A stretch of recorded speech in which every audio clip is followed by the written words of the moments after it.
Hey, good morning, good afternoon, good evening. Scott Luton and Kevin L. Jackson here with you on Supply Chain Now. Welcome to today's live stream. Kevin, how are you doing? I'm recovering. Isn't this Recovery Monday after Super Bowl Sunday? I'll tell you, it has That been was a it's been a busy weekend, huh? yeah, and that was a good game. Sometimes you worried about if wasting my time looking at the game, but it was really good game, back and forth, good skills. I mean, the halftime show was really good. I enjoyed yesterday. I had too many wings. Well, congrats. As you brought up, of course, the big game, the Super Bowl where the Chiefs took on the Eagles and Chiefs pulled it out right I'm last surprised minute. Greg isn't yelling. I heard something, near the end right there. That's probably him.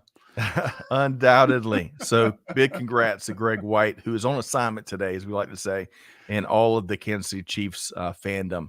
And Kevin, it was good to see you Friday night, as we Oh made a yeah. trip to DC, and you and I were able to grab dinner and lots of camaraderie.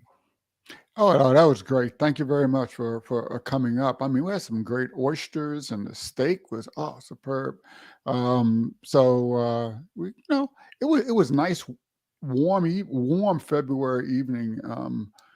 In the D.C., the nation's capital. We're about a block from the White House, and yeah, it was great to spend some time together there, Scott.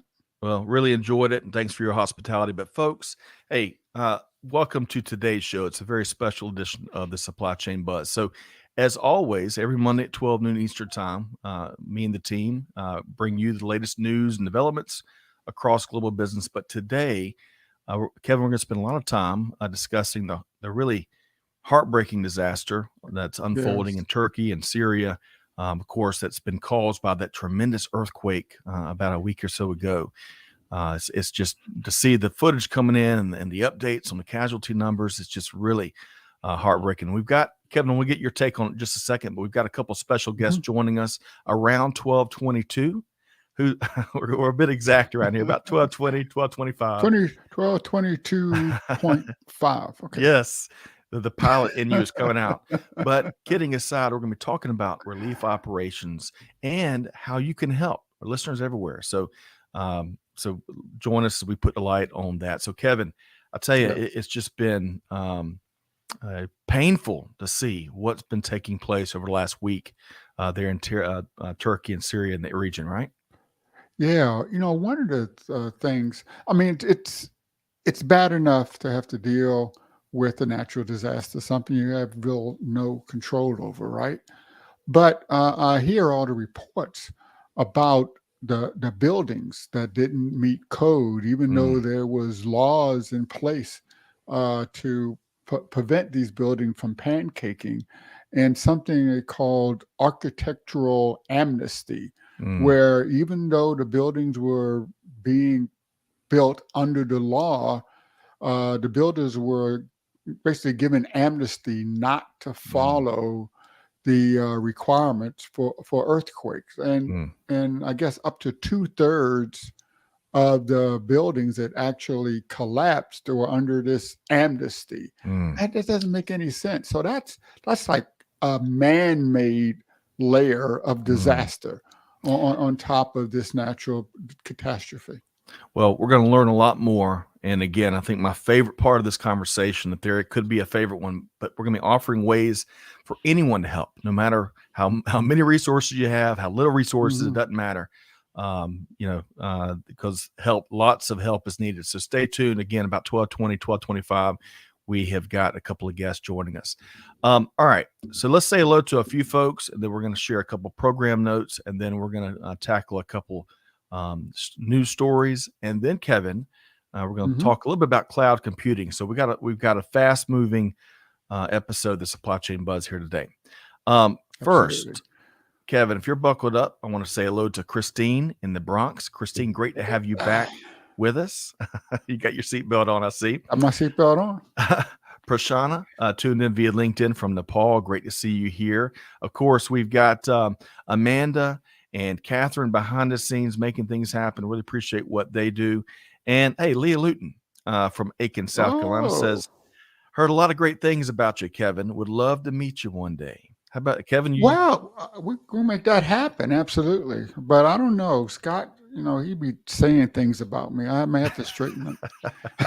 your ears may have No. been burning. I was bragging about those stone crab dish we had. But hey, Oh, they were good to see you. sweet too. Oh, man, Yeah, it's something. Chris Stout tuned in from Chicago via LinkedIn. Great to see you, Chris. Annie tuned in Windy from City. Toronto via LinkedIn. Ahmed from Egypt via LinkedIn. Great to see y'all. Okay, so let's do this. Let's share a couple of programming notes, folks. We want to invite you to join us March 21st webinar on 5 tips for creating effective digital content. We've got Ursula Ringham from SAP and Brandy Boatner from IBM. We've got the link to join in the chat, and we'd welcome you all to join us. Also, Kevin, speaking of resources, the U.S. Bank Freight Payment Index for fourth quarter 2022 is now available. Chock full of insights from the domestic freight market from late last year. And folks, it's easy. You can download it for free. You can go to freight.usbank.com and get your own copy there. Okay, Kevin, have you been managing your fleet lately? Your fleet effectively lately? I haven't been too effective in anything lately. Ask my wife. So I I've been doubt. trying. Man, I don't believe that for a single minute. I do not believe that for a single minute. All right, so Kevin, I want to do this. We got to get through a lot of content to help inform This is our listenership. we got We're gonna 10 pounds in a 5-pound bag today. Man, we sure do. But we wouldn't have it any other way. So let's hit our first news story of the day. In fact, I'm going to hit 3 news stories that folks should be tracking, Kevin. And then I'm going to give you a chance to comment on the other side. Okay. So bear with me here. It's going to be like the Micro Machine Man from the 80s. Remember that commercial, Kevin? Yeah. All right. So first off, according to our friends at Supply Chain Dive, 47 companies thus far have committed to participating in Vice President Harris's call to action for Northern Central America. It's a broad attempt at creating more opportunity in the region to address some of the root causes of mass migration. For example, Target has committed to increase its spend with its suppliers in El Salvador, Guatemala, and Honduras by $300 million by 2033. Wow. How about that? Wow. Now, That's Columbia huge. Sportswear will spend as much as $200 million on products from the Northern Central America region, which they say will result in almost 7,000 jobs. So, Kevin, that is making quite an impact, or will a future impact. Your quick thoughts there, Kevin? It's about time that we, understand and focus and support our hemisphere in South America. That's right. And economics is critical to not just to the globe, of course, but to peace and stability in this part of the world. Yeah, well said. Well said. All right. I mentioned these would be quick hitters, so I'm going to move into the second news story. And this is comes to us reported by the Commercial Carrier Journal. A little bit of news on the autonomous trucking front. So Embark Trucks, stick with me here for a minute, Kevin. Embark Trucks, which is an autonomous trucking tech startup, try to say that 7 times fast, has delivered its first smart truck to Knight-Swift Transportation. Now, the carrier is going to own and operate the autonomous capable tractor, offering critical data gathering to both Embark Trucks and the carrier itself, Knight-Swift Transportation. Now, Embark CEO was quoted as saying that the initial step of the partnership will help the company, quote, move from the R&D and pilot phase towards commercialization, end quote. So, Kevin, really important as we're rolling out something that's going to change the game eventually, as much as autonomous trucking will. All that critical data gathering to figure out how to best commercialize the technology, right? It's critical. Right. Absolutely. And underlying all of this is artificial intelligence. And like last week, I guess Microsoft Bing launched their version with Chat GPT. Yep. Artificial intelligence is slipping into every aspect of our lives. So, be aware. Be aware. Be aware. Good way to be. All right. Let's see here. I want to say hello to Shelly Phillips, tuned in from Colorado, one of our faves around here. via LinkedIn. Kevin, you've seen Shelly Hmm. numerous times when you've been on the show with us, right? Yeah. Yes, absolutely. Welcome. And Brandy Priest is back from Texas. I want to say Central Texas. I enjoyed her perspective not too long ago. So great to have you here, Brandy. Okay, so Kevin, we're moving right along here, moving at the speed of Yeah. light. It feels, but this is an interesting story. So this comes to us from our dear friend, great read by Kelly Barner and the Procurement Buzz. I like that title. So Yeah. Kevin, get this. This she writes on the all about the dark side of the Super Bowl guacamole Mm. supply chain. So this is a bit eye opening, and we're not going to do it justice here in a couple minutes, but we'll point y'all to the full article. So, did you know that 20% of annual avocado sales in the U.S. take place in one weekend? So, Oh, can you wow. believe that 20%? Now, Mexico farmers have to up shipping volume some 30 to 40% in the weeks leading up to Super Bowl weekend to meet that demand. To meet the demand.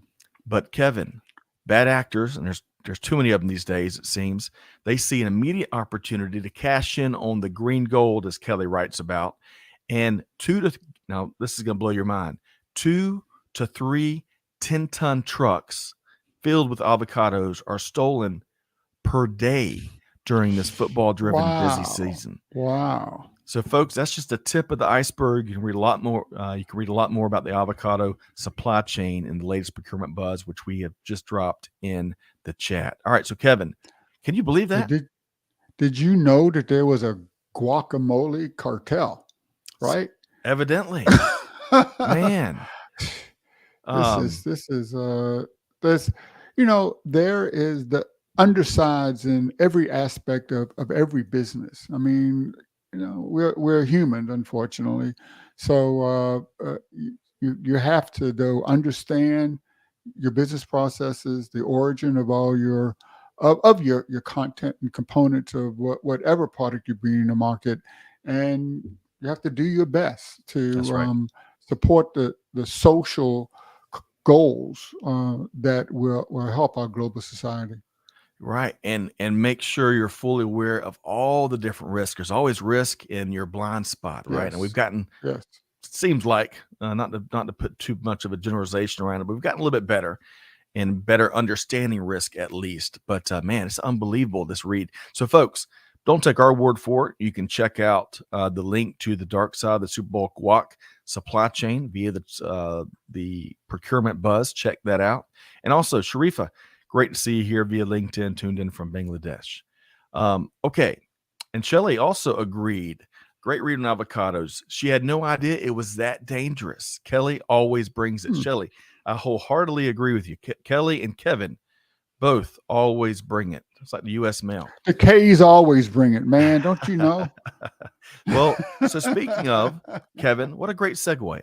Speaking of, I want to pick your brain. We've got an Oh, opportunity to share okay. some of your expertise before, again, folks, we're going to be bringing on a couple of dear friends and special guests here in just about 10 minutes as we talk more about the ongoing earthquake recovery operations and relief initiatives in Turkey and Syria. So stay tuned momentarily. All right. So, Kevin, one last topic Yeah. before we bring on our guest. Did you Okay. know that the global cloud supply chain management market is set to hit some $10.3 billion by 2030, just 7 years away? 7 years, over $10 billion. So, Yeah. Kevin, as we said pre-show, you've literally written the book on cloud computing, several of them, if I'm not mistaken. So Yeah. help That's our right. listeners out. Kevin, if I would pose this question to you, what are three, just three, of the top Uh-huh. things that leaders should consider when implementing cloud solutions in their organization? What would your take be? Well, the very first thing I'd like to say is that a lot of people think cloud is a fad of the past, right? Cloud computing is so 2020 2021, but it's the number one thing is don't ignore the cloud because it is the foundation for all of the advanced business capabilities and functions that all businesses want to implement. Things like what we were just talking about, artificial intelligence and robotic process engineering, um, and and search, things like, search. All of that is possible and enabled by cloud computing. So you still need to know and understand cloud computing. Yep. The number two thing is that don't be confused. Cloud computing is not about technology. Okay, people always want to say, "Well, that's a techie thing." No, cloud. You've been quoting me, Kevin. You're quoting me. Yeah, okay. That 10.3 billion by 2030, I think that's a lowball number, okay? Because cloud computing is about implementing new business models. Mm, And that all the time. It means redesigning your existing business models. If you don't do that, you're not leveraging the advantages of cloud computing. So, cloud computing is about business, it's not about technology. Um, and finally, if you're going to leverage the cloud and you're going to improve your business with cloud computing, focus on cultural change. mm. Cultural change. That is the most important ingredient for success when it comes to cloud. You know, it's something that affects your entire organization. It's a change in the mindset. Mm. It is a linkage between all of your business processes, between understanding the data that you need to deliver your products and services and the value that your end customers want, and linking that in near real time with real time data. That's what Yep. cloud computing is all about, and it's a different mindset. Mm. I really, I really appreciate how you approach that. I think a couple of your three items might be very counterintuitive for many of our listeners out there. Mm. Now, if folks want to learn more, I know you've got training, you've got books, you've got a great new app, Yeah. and I think we've got a link to that. So, how would you invite folks to learn more and connect with you, Kevin? Yeah, we just launched the digital business app. It's available for Android and Apple. We're just went over about 2,500 members last week. And embedded into that is training, education. You can actually get mentorship services. Uh, a lot of the information that we provide on digital transformers about Yep. how to digitally transform your business and your industry. And in the next few weeks or so, we're actually going to be launching with the Middle East and North African Cloud Alliance a whole new certification Okay. called the Cloud Champion about cloud computing.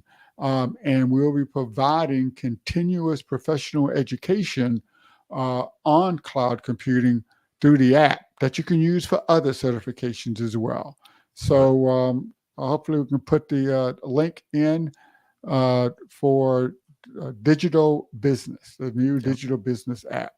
Love it. We've got a link there in chat. Y'all check that out. Engage, connect, inform, get educated. It is certainly a revolutionary time. And this week, folks, by the way, stay tuned for an episode that Kevin and I did with our Mm. friends from Intel and several others, where we focused on Yeah, what. Microsoft. That's right. Where we're focused on what manufacturing leaders have to keep in mind when it comes to cloud computing. So stay tuned for that. Okay, so That was a great show actually. I enjoyed that and learned a lot. I think I left that show with at least 3 certifications, Kevin. So, but I really appreciate you sharing and helping to demystify how we look at cloud computing. All right, so Kevin, Mm. we are 2 minutes ahead of schedule. How about that? So, You again, know, I love the way you engineer this stuff, we Scott. try.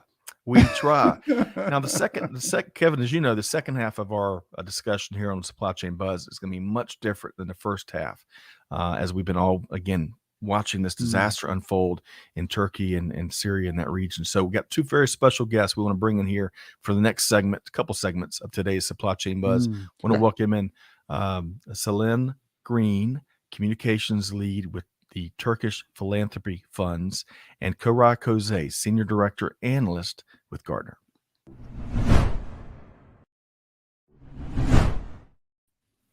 Hey, Selin, how are you doing? Hello, thank you so much, Scott, for having us on here. I'm okay, just like the rest of us. I think the emotions are running high, and we're all watching from afar and but feeling it as if we are in Turkey currently. Well, that's a stupid question I should not open with, but it comes from a conversation starter position, if you can forgive me.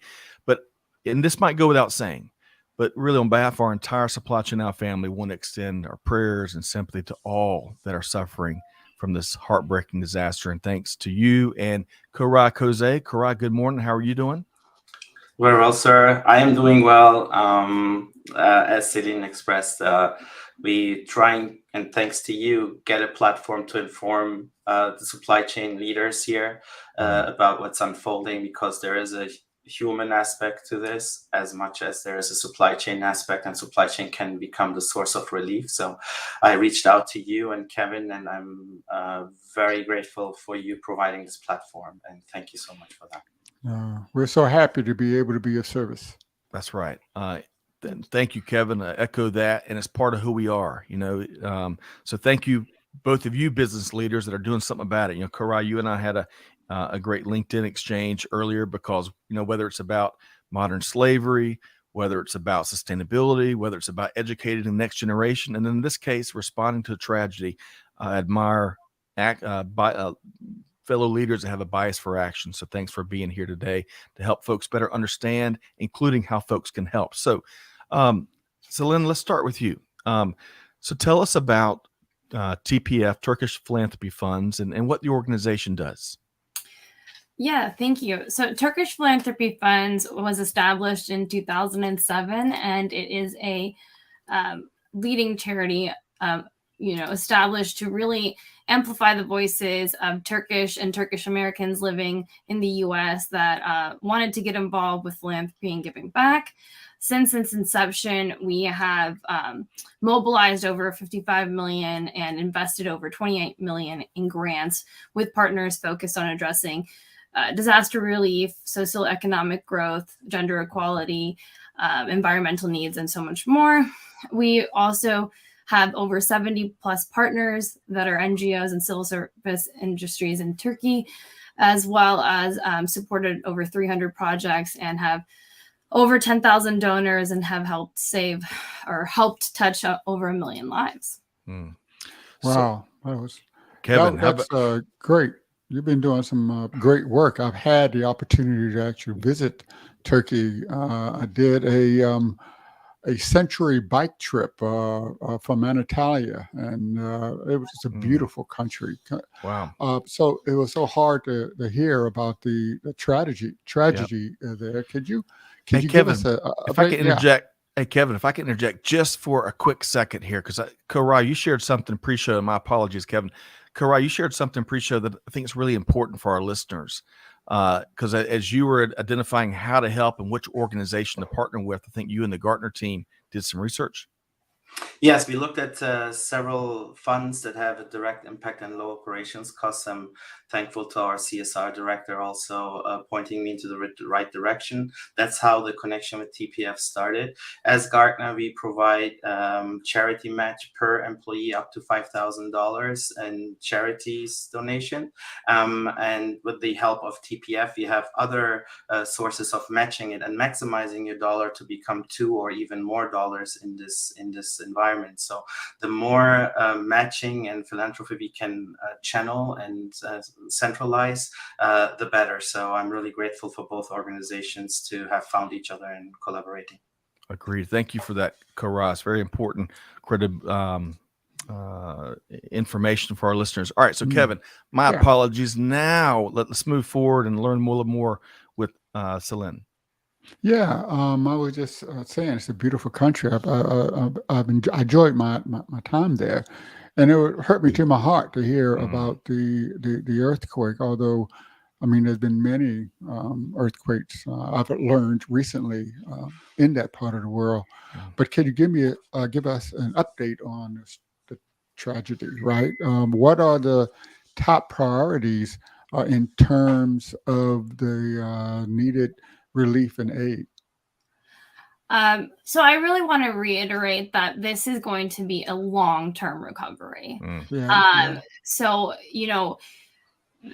we are prioritizing the current needs, but also working with our partners to identify the long-term needs and how to strategize the long-term support. So as of right now, I mean, I guess there has been 10 cities that were impacted and thousands of buildings that have collapsed, and over 36,000 people have lost their lives, and the death toll is expected to go up. So what we are working with and how we're working to support is really, we have direct communication to our partners on the ground. So we're getting in real time updates of what the needs are, where they are, and how we can support them. So all these partner organizations are vetted organizations, and there's a process that we go through to get them to be a partner. And then there's also a OFIT platform organization that umbrellas nonprofit organizations that work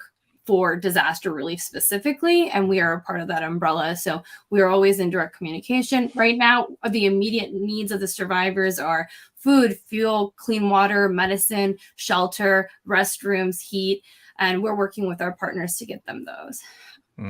Yeah, Hey, don't forget that. I mean, it is the middle of winter. I saw some videos of the snow, and it's just horrible. Hey, Koray, you were sharing, and thank you for that, Selin.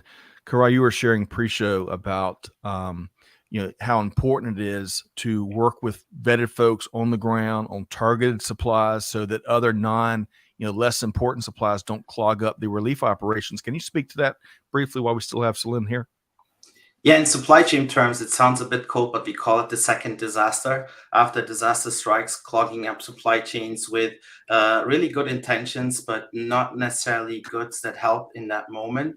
Hence, we tend to react quickly, thinking that specific goods shipments would be better. But quite honestly, those goods generally prove to be acquired locally better than sent over from basically the other side of the planet. So funding is becoming the currency, or currency becomes the way we can help them. But when utilizing currency, we need to make sure that we put it into the hands that are reputable organizations that don't necessarily have extremely high operative costs, so that are efficient, and then that they also have a sense for urgency but longitude of this. So not just making an impact like in the next 2 weeks and then disappear. We spent $10 million in the next 2 weeks, great, and then what's going to happen after 2 weeks, right? So that balance is really important to be looked for. So, and Koray, that's where some of the Gartner research into selecting a TPF was a good partner, and one that you would encourage other folks to connect and support. So that's very helpful there. Hey, Kevin, I'm going to circle back to Selin in just a second here as we make sure folks know how to connect and have links and how to support and how to connect and have links and all. But Kevin, we were just talking on the front end, all the bad actors on so many different levels, digital, in real world, real life, metaverse, you name it, Kevin, you're everywhere. Yeah, one thing, I know that there's a GoFundMe being set up for this, but there's probably 10 fraudulent GoFundMes on the internet for every one that's actually doing the right thing and providing value. So be careful. Don't just, I mean, it plucks at your heartstrings, right? And you want to give, and you want to give, but don't give it to the bad guys, right? This vetting is critical, and Gartner has done the right thing. But more important, TPF didn't just start when the earthquake did, right? They have a history. They've vetted all of their partners.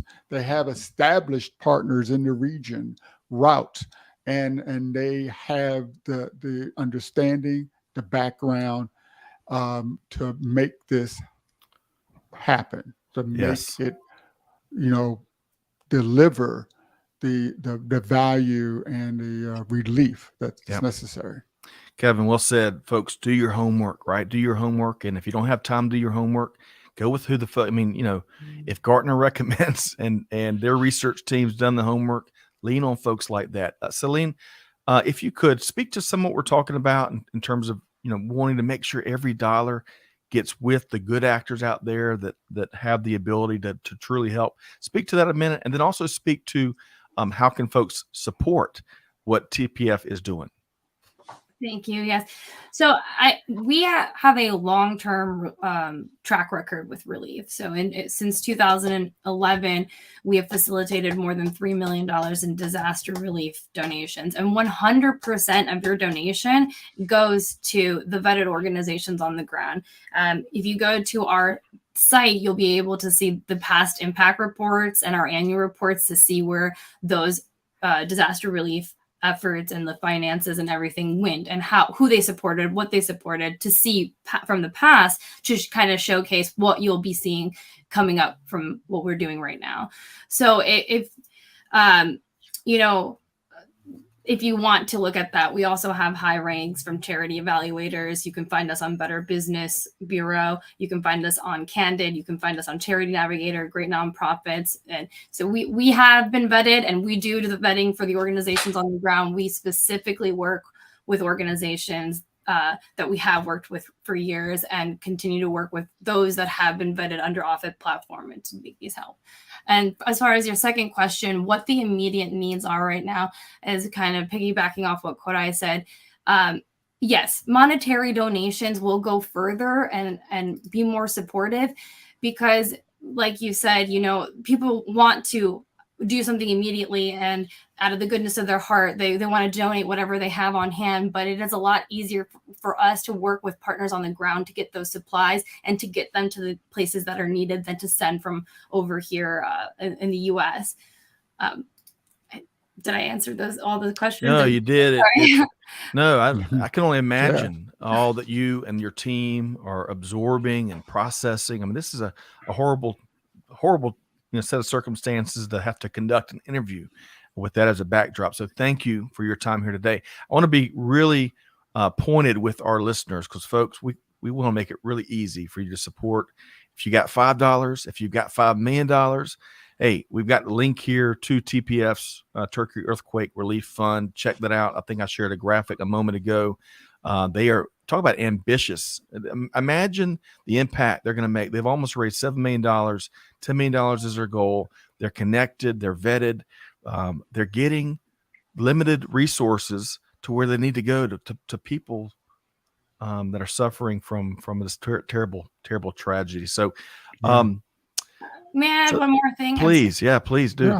And we work quickly to respond to these needs. We've already sent out 10 grants, and you can find that information on our website. So, our goal is really to be as quick as possible to respond to these needs, be in direct communication with our partners, really addressing everything and looking at the long term of it as well. So though we're focusing currently on the immediate, we are also looking at developing a plan for the future, because this is going to be a long road. Well, excellent point. And we're going to dive in more. We want to be very respectful of your time here today, Selin. We're going to dive in more into what you mentioned with Koray in just a moment. But Koray, before we bid adieu, I'm going to get you and Kevin's both of your final words here while we still have Selin with us. Koray, any final words about the noble mission that Selin and TPF is on? Yeah, just think about like the size of the team they're operating and how they're actually scaling this up, which connects very well what Kevin says week after week, that digital business is key to scale up and also to reach new frontiers. So an organization out of the US having such an impact on the other end of the world with funding that is, if you look at their expense reports for themselves, what they're handling is immense. And so I want to say again, the appreciation to Selin and the team that they're creating such an impact with such a lean operation, and also to all the technology leaders to really, emphasize time and again, digital business per se is the ability to scale up your impact positively. And also the last word here, yes, are there people who are opportunistic and negatively utilizing this situation? Absolutely. So the more you can vet and the more you just take a step back and think before acting, the more your relief will reach the right people with the right needs at the right point in time. So that's probably what I want to say. And $7 million is amazing. So Selin, I mean, I don't know, I'm speechless, because a week ago when I first connected, the goal was 100K. Okay, so I thought I was doing great, right? And not I was doing great, but everybody who was connected with me were doing great. Now looking at 10 million, that is absolutely amazing. And in a place where, I mean, think about like how much that means. So I'm speechless. Yeah. Kevin, your final word. So in times like this, it's really about relationships. It's the human connection that matters. Now, digital business is a force multiplier for those human relationships. And that's what you saw, Koray, going from 100,000 to 10 million. That's the right relationships being, putting, the boost on the Force multiplier, using digital technology and digital business to amplify the value of that human relationship and that human connection that Selin and her team has. So thank you for all you do. Absolutely. I want to echo that. Thank you, Kevin. Thank you, Koray. Selin, we've got the direct link. Folks can click this link, takes them straight to that donation site where folks can make the donation. And we, of course, really urge folks do that. But your final word, how can folks, anything else you'd like to share beyond that link, and invite folks to do, challenge folks to do? I welcome that here in your final word. I welcome folks to continue sharing. Our impact, the number that you saw there, actually, it's probably higher than that, because we've had a YouTube fundraiser by going on for the last 7 days as well. So I think that generated around $600,000, plus the Instagram fundraiser, plus other things. So we really do believe we will hit our goal of 10 million, but because this is going to be such a long-term rebuilding effort, all donations are welcome, all support is welcome. And thank you so much for having us on here and recognizing the work that we're doing, recognizing the disaster that's going on. And Koray, thank you for your kind words about our team too. Yeah, we are a team of 4. So it's actually every day I'm so proud of our team for all the work and all the networking and the connections and all those who donated and supported our efforts. So please follow us on social media to see like real-time updates. And thank you for everything. Thank you. Thank you. Selin Green, Communications Lead with Turkish Philanthropy Funds, leading a noble mission. Hearts are with you. Let us know. We'll stay connected. And thanks for your time here today under these circumstances. Thank you. Have a great day, everyone. You too.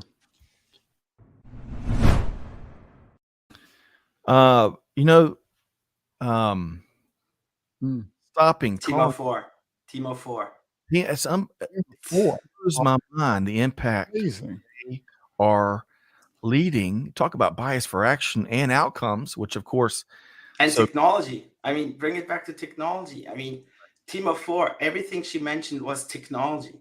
Everything she mentioned was amplifying reach, like Kevin has saying that for time and again, right? So that's amazing. Well, so we're gonna philanthropy is a business model too, right? Just what I was talking about before. We're on a live stream. This technology is built on top of cloud computing, and it's enabled by cloud computing and digital business. So I'll just go back to the 3 tips that I said earlier. That's right. That's right. Okay. So I want to share a couple of quick comments, and then Koray, we've got some images that you and your family had shared with us. We're going to walk through, as well as getting some of your perspective on what we can expect for the weeks and months and years to come. So really quick, folks, you're going to hear it probably 17 more times here just in the next 20 minutes, but check out the link to donate directly to TPF, that team of four, the extraordinary team of four. Amanda's also dropped the link. If you want to connect with Selin, do that as well. However you can share, connect, and support what they're doing. And Shelley said it well. Shelley says there must be a special place for people that try to profit off tragedy. Shelley, can't agree more. And unfortunately, every folks try to profit somewhere about every tragedy, every set of unique, difficult set of circumstances. There's someone out there looking how to make a buck. That's unfortunate to say the least. All right. So Kevin and Koray, I want to shift gears here, and I want to start with we've got a collection of well, I'll tell you what, before we walk through the images, let me make sure I've got here we are. All right, so let's walk through these images really quick, Koray and Kevin. Yeah. And tell us what we're seeing here. So Koray. Yeah, that's the hospital in Hatay. That's the front side where generally the ambulances drive up to the emergency. That picture was taken by my cousin, who's a medical doctor in Istanbul, and that's it right there. And he's part of UMKE, which is the disaster relief organization, and they basically fly them out the very day out to the worst region there, and he basically gives, as a first responder, aid to people they get out of the rubble. That's basically the front of where they generally get refreshments. So this is approximately 70 to 80% of the infrastructure is destroyed. Early numbers suggest $84 billion. What that means in context is Turkey has a GDP of $819 billion. So 10% of the GDP is just destroyed. That's an early indication. So what we're seeing there is just like part of what Kevin said, not following the governance and the amnesty regulations for certain architectural lacks of design, and basically pushing an economy forward on fast pace and not necessarily checking everything out. Right? If you are in a developing country, an emerging economy, then not everything is done the way, considering everything, right? Or most of the people. And when you think about that, this is the consequence, the ultimate consequence. But at the same point in time, we should not forget about the magnitude of that event. So there has been platonic shifts. You can see where 3-4 meters have been platonically shifted. There are breaks in the crust about 30 meters wide and 10 meters deep. So that is. We may have lost Koray. That happens from time to time. We'll see if we can't get him reconnected. Kevin, we saw some very powerful images there. Please give us your thoughts as we walk back through these. Well, one of the things Koray had mentioned, the impact on the nation's GDP. That's true, but there's additional impact based upon the business that has been lost. I mean, he was just talking about what has to be replaced. What about all of the value that has been lost while there's trying to replace this stuff? And the country is really not doing that well before the earthquake. If you look at the rates of inflation in Turkey, and clearly the war in Ukraine has had a major impact on trade through the Bosphorus Straits, and the country makes a lot of its income from that as well. So it's 3 or 4 times the impact is 3 or 4 times what Koray was mentioning. So it's horrible. Right. I think we've got completely agree, Kevin. I think we've got Koray back. Koray, sorry for that. Sorry for that. So let's pick back So, up. Please finish your thought there, Koray, and then we'll move forward. So what I was trying to mention is like, regardless of the strength of the building, this was of such magnitude that some scientists claim this was the biggest earthquake on a crust, not underneath the sea, which makes this so much more impactful. And the other thing to mention is when you look at the shear impact zone, it's about 500 kilometers wide. So I shared one image that I grabbed off Twitter, which I verified though with the maps, and I checked it. It's about somewhere between northern New York and all the way to southern Washington. And if you think about the zone of impact, it's going to be the biggest construction site on the globe for many years to come, with more than 200,000 buildings need to rebuild. So with 10% impact on the GDP, we will see inflationary pressures on the economy. We will see supply chain bottlenecks, especially for fashion industry that has been active in that region. It is also the region where generally the Silk Road from China by rail hits the Mediterranean as an alternative route because Russia is blocked. So when you think about the Iskenderun port, and Greg and yourself has posted about that with the fire going on, that is a huge choke point for that Silk Road to hit the Mediterranean. Right. And I also, in this context, I don't want to forget about the earthquake not knowing any borders, right? We're looking at Turkey and Syria, and we're looking at an area that has been impacted by war anyway. And when we look at northern Syria and the impact there, we don't know the numbers yet, but we already know we have over 35,000 casualties. Estimates go up to 70,000. So we have a demographic impact too. We have no infrastructure, airports, railroads. Think about the effort that supply chain is centered around now, because that's bringing us back to why it's on supply chain now, because supply chain is the key to relief. The supply chain is key to rebuild. The supply chain is also the area that will probably suck in a lot of those resources. Think about cement, steel,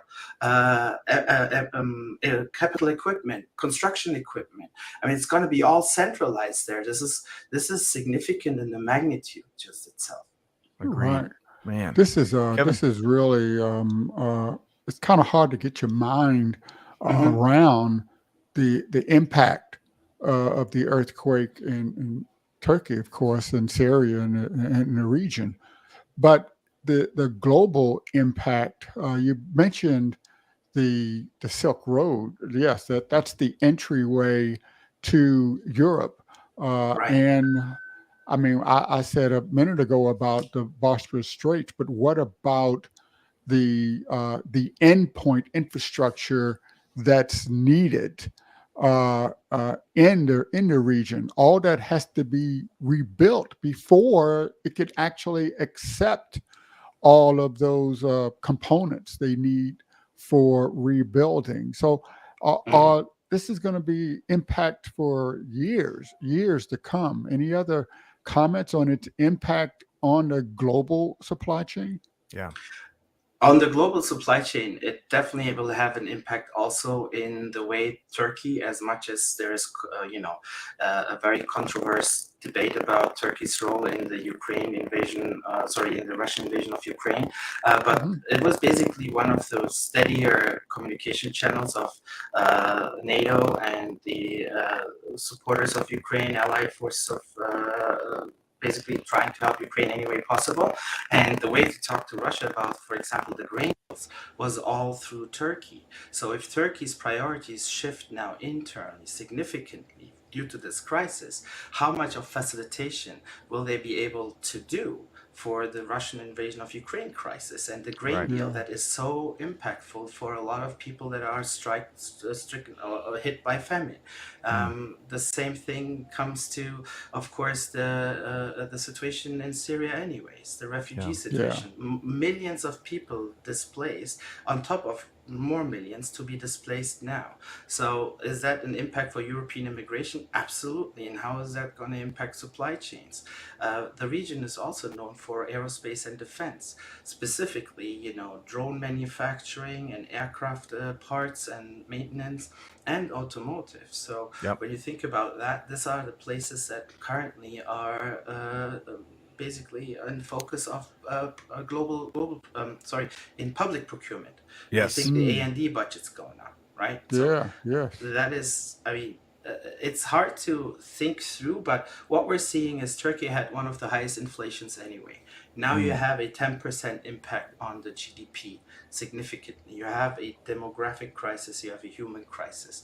How is that going to then basically impact other regions? Think about Turkey's activity in Northern Africa. As Right. a peacekeeping force in Libya, are they going to be able to hold that steady? So there are so many domino effects that we will see in the next 6 to 12 months to play Yep. out, especially when Russia is gearing up their forces again and their attacks in Ukraine. This is pivotal, to be honest, and the worst Yeah. time ever. Right. And don't forget, NATO, Turkey is a NATO ally. That's right. So, Right. So while we still have, that's a good point, Kevin. We still have Koray. Koray, we may not have the best connection with you, but that's okay. I want to make sure while we still have you, I want to make sure we hit on this initiative that you put together.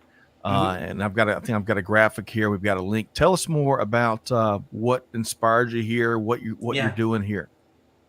So I wanted to make sure that we provide a platform, like we said, to people who are motivated to quickly align maybe an initiative with trust, because in this moment of time, trust is of biggest value for any activity. So you would give, your money to the people you trust most, right? And I thought maybe people trust me in a way that they have created a voice, a network here, and then also looking at the vetting in through Gartner helped me to get that confidence with the partner that I wanted to choose for this effort. And I was surprised that I was getting so much traction too, because sometimes people just too busy, right? They read the news and walk on, but this has such a magnitude that I thought, then finding the right partner to maximize the dollar. And I have to really say, TPF for people, I mean, how they got the CEO of Chobani donate $1 million just in the beginning of the second day was amazing. And then another $1 million just to match. I mean, and they're continuing to do that is amazing. So I'm lucky to have found them. Again, it's not about me at all, right? Go on to TPF site and donate there. If you need to do the work and collect it and send it, and I'm happy to do that. But it was more like Scott says, right? We cannot be deaf on it, and if we're supply chain leaders, we're basically touching everything. So that was a little bit the motivation behind. Well, Koray, thank you very much for what you do. As I mentioned, as Amanda pointed out, Kevin, I mean, goodness gracious, I love how Koray is really making it about TPF, which of course we want to lift that up too. But Koray, you have raised over $12,000 already, and I think a big portion of that, as I think you mentioned, will be matched by Gartner, if I'm not mistaken. Is that right, Koray?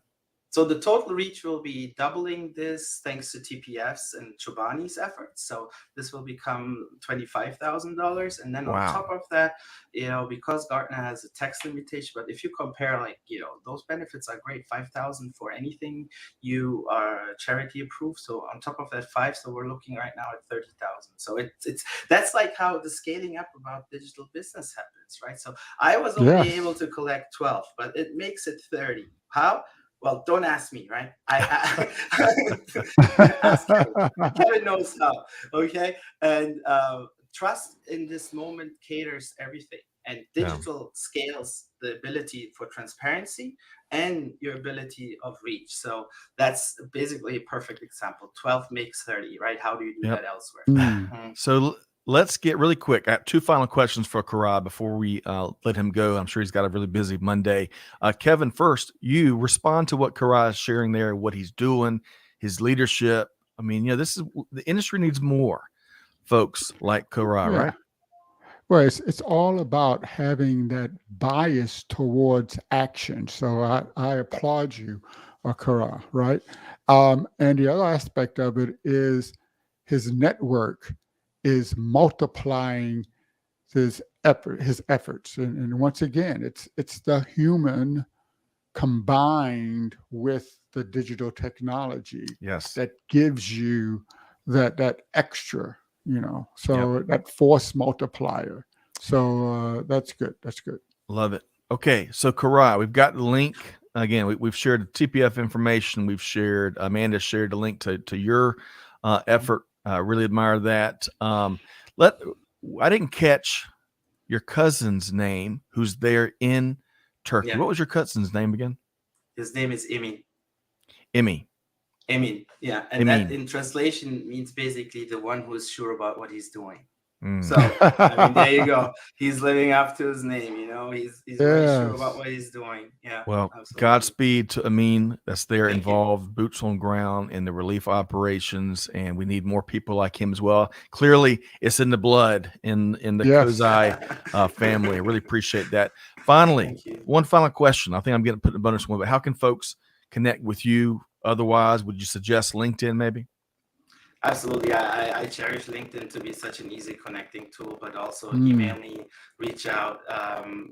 It's first name dot last name at gartner.com. Email me if you have any questions. Ping me on LinkedIn. And again, if you have $1, $1 becomes $3. So don't be shy of helping. Wow. If you send thoughts and prayers, believe me, there is that impact, because what I saw this morning was 180 hours, somebody trapped, right? And they're still getting them out. Generally speaking, hope is diminishing after 72 hours underneath the rubble. 180 hours later, people are resilient, right? So supply chains needs to be resilient to help the people who are fighting for their lives, literally, right? I'd like to do a shout out to the Fairfax first responder team in my local area that flew in. They fly into all of the disasters, but they're there on the ground from Fairfax, Virginia, pulling people out of those buildings. Yep. Amazing. All right. So big thanks, Koray. Wish we had more time. We'll be, of course, staying in touch and staying on top of the relief operations. Big thanks again for you and Selin joining us on short notice here today. Koray Kose, Senior Director Analyst with Gartner. Thank you so much, Koray. Thank you. You guys have a big heart and you walk the talks. Thank you, Scott. Appreciate it. Thank you, Koray. We'll talk soon.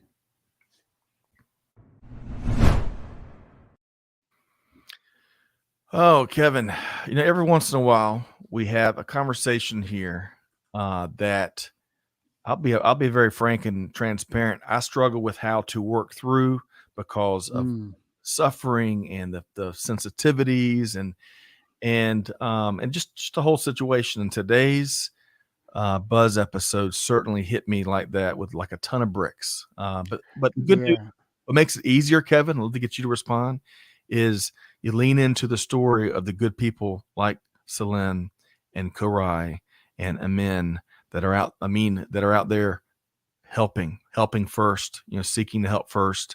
And that really helps you get through any conversation, right? Yeah, absolutely. It's very emotional.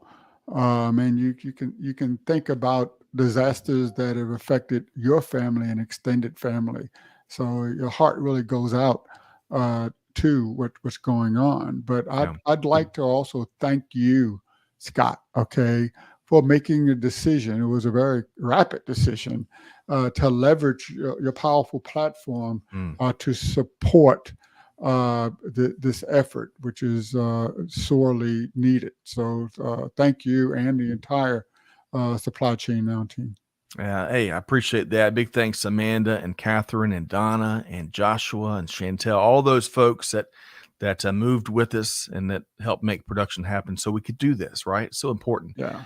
Okay, so Kevin, on a much, much lighter note, folks, we dropped all the links in there. Please, if you can afford to give anything, please take a moment and do that. It's so needed. And if you don't, select Koray or TPF, make sure, as we've talked about, make sure you do your homework. There's tons of bad actors that are there to make a buck. But Kevin, digital transformers. We touched on one of our upcoming conversations, but how can folks connect with you and the app and all the good things you're doing at Digital Transformers? Well, I'm actually going to be in San Francisco in real life, IRL, in the next couple of weeks, attending the NTT Upgrade Reality on the 14th of March. So you can catch me IRL there. But online, Digital Transformers here on Supply Chain Now, Twitter, Kevin_Jackson, and you can always hit me up on LinkedIn. So I'll be around. Yes, you will. Well, hey, really appreciate your. I know we kind of reworked what our game plan was here today. Thank you for not only working with being flexible, but also helping to support the conversation and from this point forward as we replay Koray and Selin's mission and how folks can connect. With that said, how dare you insult me? How dare you insult me like that? I'm not flexible. I'm fluid, baby. I'm fluid. What a great way to wrap up today's show. So we don't need flexibility in industry. We need fluidity, and we need, and kidding aside, we need leaders like Koray and Selin and their respective teams that respond quickly with good purpose, noble mission, kindred spirits, and most importantly, the outcomes to help folks out there when we have these disasters and tragedies. So with all of that said, thank you for tuning in here on this very unique episode of Supply Chain Buzz. Kevin, thanks for your time again here today. Thank you. Yes, you bet. Absolutely. Thank you. And to all of our listeners out there, whatever you do, hey, it's about taking action, right? Deeds, not words. Connect with one of these initiatives here, or if not one of these, find a different way to help. But whatever you do, Scott Luton challenging you to do good, to give forward, and to be the change. We'll see you next time right back here on Supply Chain Now. Thanks, everybody. Bye.